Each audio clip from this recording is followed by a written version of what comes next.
Hello everyone, welcome to Maths Online classes. Today I will discuss the introduction part of linear equation in two variable, which is fourth chapter.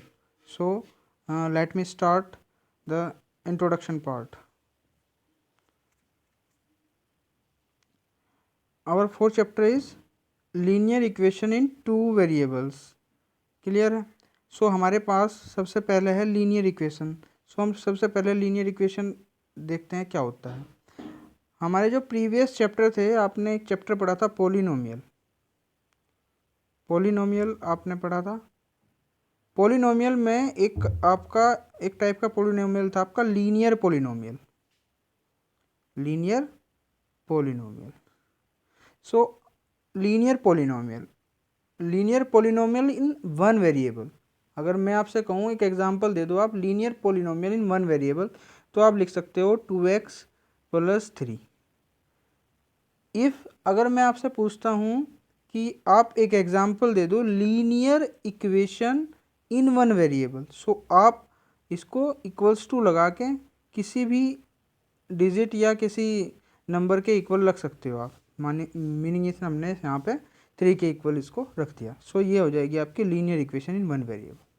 So equation से हमें बिल्कुल clear हो जा रहा, अगर हमारा कोई भी पॉलिनोमियल है, मीनिंग अगर वो 1 डिग्री का हमारा पॉलिनोमियल है, उसको हम इक्वल टू साइन के साथ कनेक्ट कर देते हैं, तो वो हमारी क्या बन जाती है, इक्वेशन बन जाती है, लीनियर इक्वेशन बन जाएगी अगर वो 1 डिग्री का है. अगर डिग्री 2 में पॉलिनोमियल है और उसको हम कनेक्ट कर देते हैं किसके साथ में, इक्वल टू साइन के साथ में, तो वो क्या हो जाएगा आपका degree 2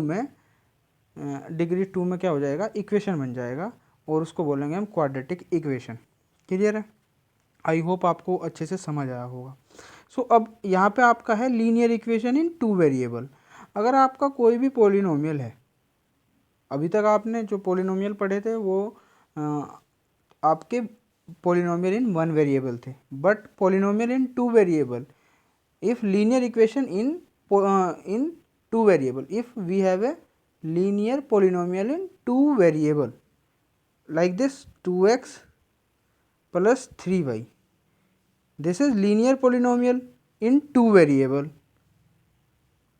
If it is connected with 0, it is connected with a equal to sign, it is equal to sign, so it will be a linear equation in two variable. Clear? अगर हमारे पास कोई भी लीनियर पॉलिनोमियल है और two variable में है, जैसे 4x + 5y, और इसको हम इक्वल टू साइन के साथ कनेक्ट कर दें, सो ये हमारा हो जाएगा linear equation in two variable. Meaning यहाँ तक अगर आप इसको ऐसे लिख रहे हो, अगर आपने इसको ऐसे लिखा तो ये आपका है केवल polynomial linear equation in two variable.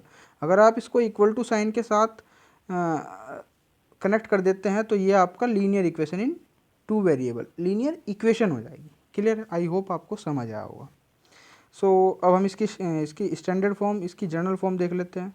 Linear equation in two variable, an equation of the form ax + by + c = 0 where a b c are real numbers is called a linear equation in two variable. समझ चुके हैं आप कि अगर आपका कोई भी आपके पास linear equation in two variable है और वो इस फॉर्म की है, सो आपको क्या बोलोगे, आप उसको इसकी जनरल फॉर्म में है. क्लियर है? इसकी क्या है, जनरल फॉर्म में. इसमें ए बी सी आपके रियल नंबर हैं, वो कुछ भी हो सकते हैं. क्लियर? आई होप आपको समझ आया होगा. हमारे पास ये एग्जांपल है, इसका क्या है, 2x + 5y + 3 = 0, तो ये linear equation in two variable है. सो यहाँ पे थोड़ी सी चीज़ें ये भी जानना ज़रूरी है कि कोफिशिएंट ऑफ x क्या है. यहाँ पे कोफिशिएंट ऑफ x कितना है, 2 है, तो 2 है. क्लियर है?